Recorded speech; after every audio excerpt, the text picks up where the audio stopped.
काय वाटतं तुम्हाला? लाडकी बहीण योजना जसं खूप सुरू झालं, त्या योजनेबद्दल तुमचं काय मत आहे? अनेकांचं मत आहे की त्याचा फायदा झाला, अनेकांचं मत आहे की अरे कशाला पैसे वाटावाटीची कामं. सरकार तर आपलं देश तर आपला कर्जामध्ये हा. आहेच ना. मग ही लाडकी बहीण आता 4 महिन्यासाठी, नंतर ते म्हणणार बंद होणार. मी तर काय केलं नाहीये, लाडकी बहीण पण नाही केलं आणि मी त्याच्यात भाग पण नाही घेतला. मग आता जर आपल्या सरकारवर एवढं कर्ज आहे आणि अजून सांगताय की महागाई एवढी वाढली, मग त्याच्यात काहीतरी बदल केला पाहिजे. हे सरकार आलं तेच करणार, ते सरकार तेच आलं तर करणार. मला तर असं वाटतं लोकांनी ना कोणाला द्यायचंच नाही निवडून. पण मग तुम्हाला तुमच्या हक्काची कामं कशी काय आपल्या हक्काची कामं कसे, आता आपलं देश मागे मुलांच्या, आपण पडतो आम्ही ओपन मध्ये, आमच्या मुलांना नोकऱ्या पाहिजे, आम्हाला ओबीसी आरक्षण पाहिजेत ना. ते तर मुद्दा पहिला आहे, त्याला सपोर्ट केला पाहिजे मराठी लोकांना. आणि मग आपण हे सगळे आपले नेते मराठी, मी तो म्हणतो मराठ्या नेत्यांनाच उभं करायचं आणि त्यांनाच मतदान करायचं. मुख्यमंत्री तर आपला मराठी आहे, आता मराठी. आता पुढे राजकारण काय होईल हे मी पण नाही, पण हे राजकारण कोण येईल, एक पक्ष तर येणार नाही. येणार तर 4 येणार, इकडून तिकडून तिकडून इकडून. नोटा फेकल्या तर सगळे येणार, नाही फेकले तर नाही येणार. पण मला काय वाटतं माहितीये का, मुख्यमंत्री हाच राहिला तर सगळ्यात बेस्ट. त्याच्या सोयी सुविधा तुम्हाला चांगल्या वाटतात की आधी कसं होतं? आता आधी कसं होतं, आधीचं राजकारण तर सगळ्यांनाच माहिती.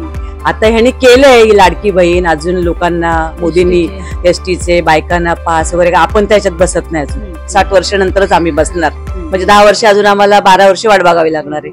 पण ते चांगलं आहे ना. मुलींना पण मोफत शिक्षण केलंय मुलींना. तुम्हाला काय वाटतं? तुम्ही या मतदानाकडे कसे बघता? तुम्ही या निवडणुकीकडे कसे बघता? एक मतदार म्हणून तुम्ही कुठल्या मुद्द्यांवरती मतदान करू? जे चांगलं काम करतील आपल्या एरियात, आपल्या देशासाठी जे चांगलं करतील त्यांना मत द्यायचं. की पुढे करू शकतील, अजून चांगलं काही आणू शकतील, ते अनुषण द्यायचं. लाडकी बहीण योजना म्हणून तुम्ही त्याच्याकडे कसं बघता? तुम्हाला लाभ झाला त्याचा? नाही, चांगला आहे ना. आम्हाला नाही झाला कारण आम्ही त्यात बसत नाही त्या कॅटेगरीमध्ये, पण चांगलं आहे ना. गरिबांना तेवढेच जरा 4 पैसे बायकांना मिळाले, मदत झाली. सो आताचं सरकार चांगलं आहे की इथून मागे? नाही, हे सरकार चांगलं आहे. या सरकारला तुम्ही कराल मतदान? कसं करणार? हा, मतदान करणार याच सरकारला. हेच चांगलं आहे, मोदीजी यायलाच पाहिजे.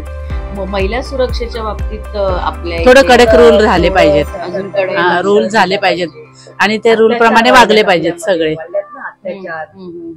महिलांसाठी रूल चांगले झाले पाहिजेत. रूल होत आहेत पण कोणी त्याचं हे नाही करत. बलात्कार म्हणा, काय करेल त्याला नेऊन डायरेक्ट फाशी दिली पाहिजे. तेच रूल कडक, शिक्षा त्याला फाशी. नियम कडक, रूल कडक झाले होईल, बाकी काय नाही. करायला पाहिजे आणि अशी शिक्षा झाली पाहिजे.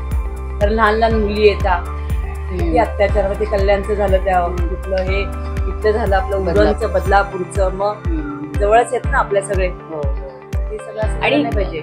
आधी आता असं म्हणतात की आता खूप सोयी सुविधा आहेत. आधीच्या वेळी असं काही नव्हतं. जेव्हा काँग्रेसची सत्ता होती तेव्हा बऱ्यापैकी विकास रखडला होता. असं काही आता विकास म्हणजे कसा विकास पुढे चाललाय खरं. आपल्यासारखं आपल्या देशाला कर्ज पण तेवढंच आहे ना. मग त्याची भरपाई पण झाली पाहिजे. मग त्याची भरपाई आपल्याकडे जीएसटी घ्या, हे घ्या, ते घ्या, हे नाही पाहिजे. मग आम्ही त्याच्यातच मरणार ना. आम्ही एवढंसं काय घ्यायला गेलं त्याला जीएसटी लागते. आता आम्ही तुमच्या लाडक्या बहिणीमध्ये नाही बसत, आता आम्ही इन्कम टॅक्स भरतो फाईल. सरकारचं काम सरकारने केलं. आता मोदींनी 5 वर्ष चांगली केली, त्याची 5 वर्ष नाही केले तसं. मग ती बोलाची बात, बोलाची कडी, सगळं होणार आहे. आता जरी मराठी नेते आली, कशावरून आपल्याला आरक्षण मिळेल? कशावरून मिळेल? कोण द्यायला होतं? नाही देणार. त्यांना पण माहिती मुळात आरक्षण मिळणं हे टेक्निकल गोष्टी मधून खूप डिफिकल्ट आहे. नाही, 10 वर्ष हे आपल्याला आधीच मिळालं असतं. शरद पवार जेव्हा मुख्यमंत्री होते ना तेव्हा आपलं आरक्षण होतं, पण त्यांनी त्याच्या मागे मागे केलं. खूप हे मोठे आहे त्याचं. बरोबर आहे. मग त्याच्यानंतर बाकीचे नेते आले ना. मग तुम्ही आता आमच्या जर मुलांना नोकऱ्याच नाही का, मग आमची मुलं जाणार कुठे? सरकार आमच्यासाठी काहीतरी केलं पाहिजे ना. आमच्या मुलं गरज आहे, आमच्या गावाकडे खूप गरज आहे. आम्ही ज्या गावात राहतो तिथे सुद्धा एसटी जात नाहीये. कधी कधी टपाल एसटी एक जाते, पावसाळा की सगळं बंद. पुन्हा एक गाडी गेली दुसरी गाडी जात नाही. मग ह्या मुलांच्या शाळेत, मुलांना कॉलेजला पास, पोरींना सरकारी पास देत नाहीयेत. नाही देत, पास काढावा लागतो. पोरं आमची 2 ते 3 तास चालत. आम्ही सुद्धा पायपीट तशीच केले हायस्कूल साठी, शाळेसाठी. आमच्या मुलांना सुविधा हव्यात ना. आज आमच्या गावातनं 20-25 पोर जातं, मग आमच्या मुलांसाठी 7च्या बस 10ची शाळा 7ला मुलं घरच सोडतात. आई लोकांना किती वाजता उठायला लागतं? 4 वाजता उठतात. बरोबर मग त्याची काळजी घेतली पाहिजे. बरोबर बरोबर घेतली पाहिजे ना सरकारने. Yes. थोडीतरी येस नक्की. आणि तुमचा हा आवाज सरकारपर्यंत पोहोचवायचं काम मी करेन. आणि म्हणजे तुम्ही बघितलं एकंदरीत लोकांना काही योजना पटल्यात, पण अजूनही सुखी सुविधा कुठेतरी होणं बाकी आहे. त्यामुळे या येणाऱ्या निवडणुकांमध्ये जनता कोणाला कौल देते, कुठलं सरकार येतं आणि या सरकार येण्यामध्ये किती राजकीय पलटापलट पाहायला मिळते हे सुद्धा आपल्याला येणाऱ्या काळात पाहायला मिळेल. तुम्हाला जर अशा बातम्या जाणून घ्यायच्या असतील, जनतेचे विचार जाणून घ्यायचे असतील तर माझ्या एक विचार या चॅनलला फॉलो करायला विसरू नका. सबस्क्राईब करा, शेअर करा.